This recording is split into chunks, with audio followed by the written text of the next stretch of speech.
Hey guys, this is Kris Jones for episode 15 of Ask Me Anything. And today we have, this is part one of two, a series of questions from my good friend, fellow entrepreneur, and just fellow extraordinary human being, Chris Masters. Chris is just an incredible guy.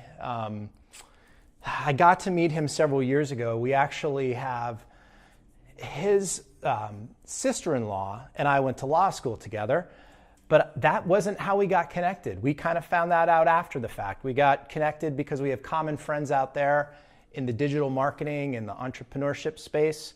And Chris is someone that I just have a tremendous amount of respect and love for. Respect because he walks the talk. He's a guy that increases people's game. When Chris comes into your life or when Chris comes into your meeting, everyone better step it up because that's what he does. Guy's unbelievable. But the love comes from just the fact that this is a wonderful person. This is an incredible father. This is an unbelievable friend. I can't tell you how many times over the last several years where I just needed someone and Chris was there. So I decided to dedicate not one, but two episodes to Mr. Masters. And I think what you'll find is that Chris has a way of going deeper, getting right at the heart of the types of value that this Ask Me Anything video series could bring. So I will admit that these questions are challenging, but let's go ahead and dive into them. So the first group of questions is on this idea of discernment, so decision making. And he says, I'm confident in my ability to impact and bring value on some level to any situation. But the flip side is it means I can see himself helping at least some part in every situation. I get this, right? So this is actually something that I've always, I think because we're both nice guys and because I think our instinct is to help others, we find ourselves in this dilemma of there's only so many hours in a day. And we can't just help everybody because maybe it's not a good fit, or maybe, maybe that means that we're basically just sharing time and we're reducing the amount of time we could put into something else where we'd add even more value or make people even happier or experience higher levels of success. So this is a good one, and I'm sure that you and I aren't alone, which is one of the reasons that I'm really excited to answer this question. I'm sure a lot of people that are watching this are like that. It's very difficult to say no, right? So you need a set of tools and need a set of rules, and you need to develop some discipline around saying no when the time is right to say no. That doesn't mean that we become any less interested in helping people or serving our friends or our family. It just means that we become better at optimizing our time. I started using that as one of my favorite metrics for assessing my own level of success. ROT, return on time. Too many people focus on, you put $100 in and you get $500 out. That's kind of small thinking, especially if you are as dedicated as Chris, you and I are, to really serving people and really adding value. Imagine if we started to think about the return that we get on our time. So I just love this question. So again, Chris peels back the onion here for us, and he says, what are 2 to 3 key filters, metrics you use to determine if you should take on a project? So in other words, I can't even give you my philosophy here because Chris wants me to peel back that onion and go deeper. So here are the 3 things. These are the 3 things that I tend to think about a lot when I'm assessing, a situation for whether or not I should get more involved or not. Number 1, I use my instinct. I have a lot of confidence in my instinct. I'm not always right, but most of the time when we follow our instinct, and if we don't question it, we just believe it, I think we could cut a lot of the bad decision making and cut a lot of the time that we spend on questioning ourselves. Just go with your gut. So I use my instinct, my gut. And honestly, I've kind of sharpened that pencil over time where now I could pretty quickly discern if the person or the idea that I'm kind of thinking about fits with who I am. I mean, does it feel right? If it doesn't feel right, I don't even get to the next step, which is, can I add value? I think we need to be very, very careful. I mean, honestly, we're looking at our lives as being evaluated by a return on time. Imagine if we spent too much of our time doing things and trying to add value where we're not even terribly skilled, or our networks don't really bring that much to the table, or if it's not something that we have much experience. So I painstakingly say no sometimes to opportunities that I know are amazing because I just don't think I could add value. So, and I don't get involved in those type of projects. You know, that's one of the areas that I've learned how to become better at saying no. I'll just say to the other person, I just don't think I could add much value here. So the other thing I wanted to say on this idea of can I add value is I've been asked when I make an investment, like, do I have like a framework? And the answer is I really do. I'm not going to get into it here, but this can I add value? Here's the general rule of thumb. I want to make investments in people and ideas that are going to be successful with or without me. But with me, I believe they could be multiple times more successful. If I could conclude that, if I could work with someone who's going to be successful with or without, or an idea is going to become successful, and I think I could add enough value to amplify that, sign me up. The third thing is this idea of market analysis and timing. So I know you didn't ask me this question so much from the point of view of investing, but I think that my investor mindset could add value to you as not necessarily an active investor, but someone who's faced with a ton of opportunities in the sort of the executive world and in the job world.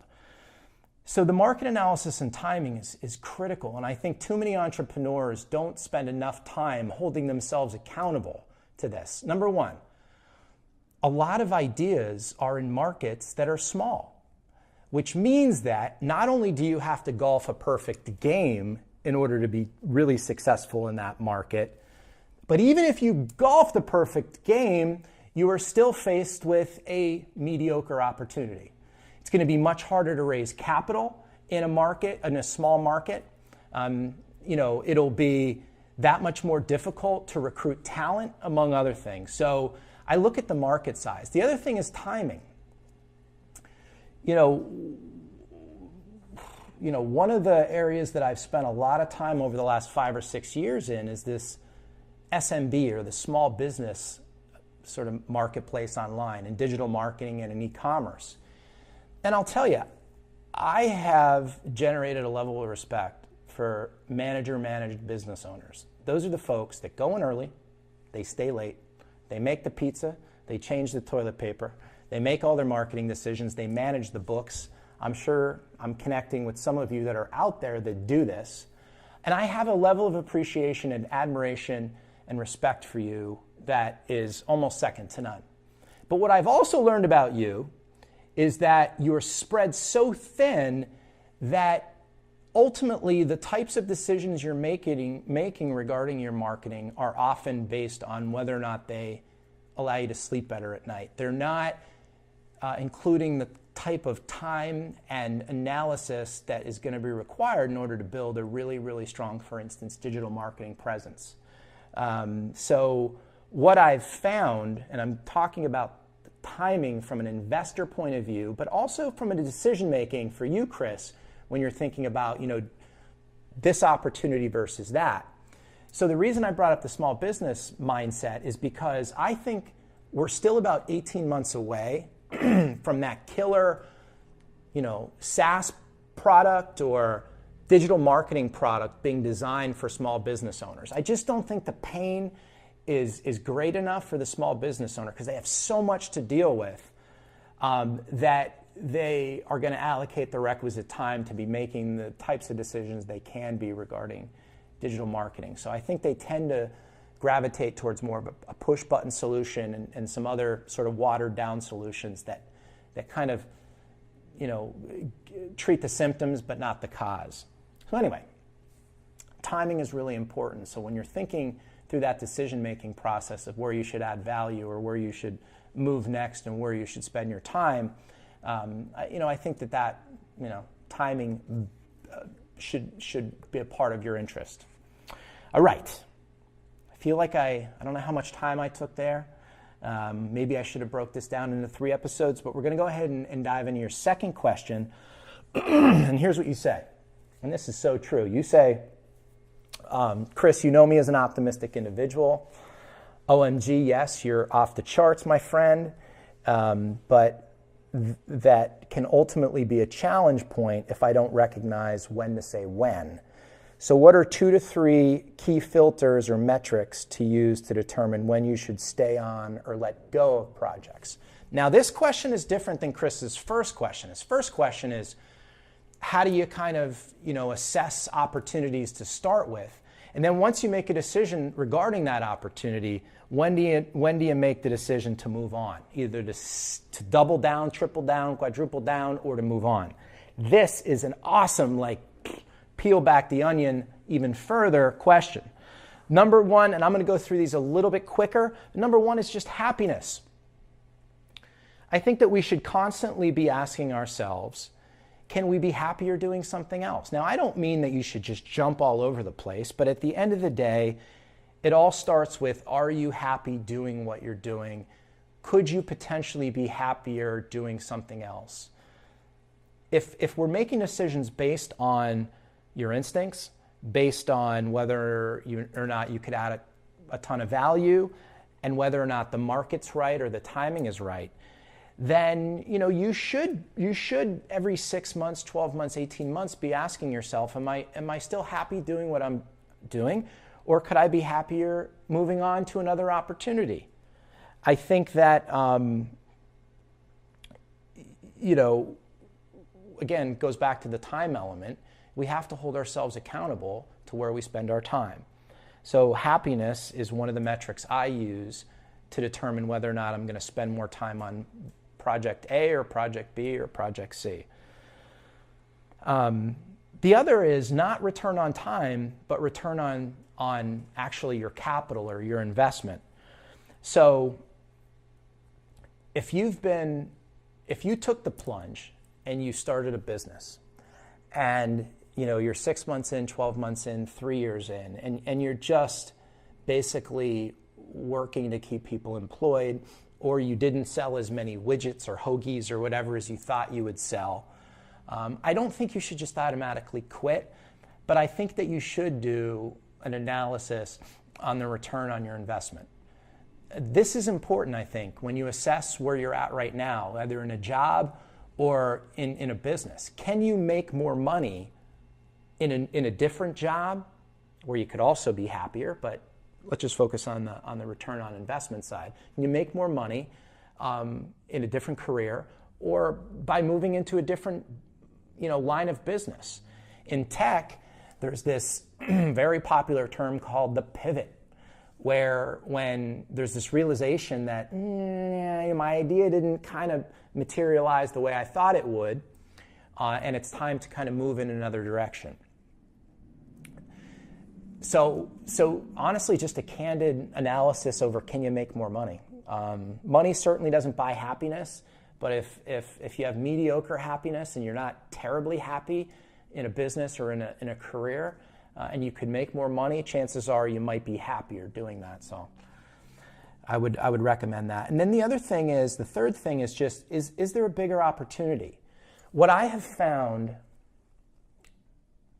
in success and achievement is that those of us that have been able to rinse and repeat, those of us that have been able to kind of recycle, if you will, our successes, have had very high levels of acuity around assessing opportunity. So for instance, if you're in a career where you're comfortable, and an opportunity comes by that's just much bigger, Maybe you make more money. Maybe you get to relocate closer to family or relocate to somewhere where you've always wanted to go. You know, maybe it's the type of thing where it's that career advancement that you've always wanted. Maybe it comes with more money, maybe it doesn't. Maybe it even comes with less money, but it's that career move that'll set you up for where you want to go. I think being sensitive to that, again, not jumping all over the place, but being really, really resolved to carefully look for bigger opportunities, and then when they present themselves, being willing to take that next step towards, you know, kind of growing. I think that's what life is all about. You know, in a previous Ask Me Anything video, I talked about this idea that in your moment of decision, your destiny is shaped. I think most successful people could point to 3, 4, 5, or even 10 bold decisions that they made that at the time to other people seemed risky. But to the person who made the decision, it helped define who they became. And so I would encourage you and anyone else watching here to be on the lookout for those opportunities. And this is probably a whole nother episode, so I'm not going to go there. But, you know, a couple things. You know, success leaves clues, and also luck doesn't happen by accident. Luck happens when you put yourself in situations where bigger opportunities emerge, and you see a lot more of them. It's weird. It's like, you know, this whole idea of giving, and giving, you know, it's amazing. It's sort of like karma, what could come back. When we stop focusing on what we get out of a scenario, and we just give, we just add value, we just work our tails off because we've decided that's who we are. And then these bigger opportunities emerge. So I think it's critical that, you know, that we pay respect to them when you're determining whether or not to let go or to stay on board with an existing project. So that is the end of this episode. But in the next episode, I'll give you a little prequel so that you'll stick around for the next episode. You start diving into how to build a successful business. So how to use some of these principles we just talked about. And you asked me to get specific on how I build successful businesses. And then, my friend, you hit on something that is a core and fundamental belief of who I am and why I'm doing these videos. And that's to get to a point in your life where you spend most of your time at the top of Abraham Maslow's hierarchy of needs. He calls it self-actualization. Tony Robbins uses the acronym CANI, C-A-N-I, constant and never-ending improvement, which is going to be question 2 in episode 16. But for episode 15, Chris Masters, I love you, man. You're a great human being. And thanks so much for participating. For those watching, feel free to post comments. Please feel free to reach out to me privately, just like Chris did with a whole series of questions. And I will do my best to not only mention your name, but to answer your question in a future episode of Ask Me Anything. Thanks, and have a great day.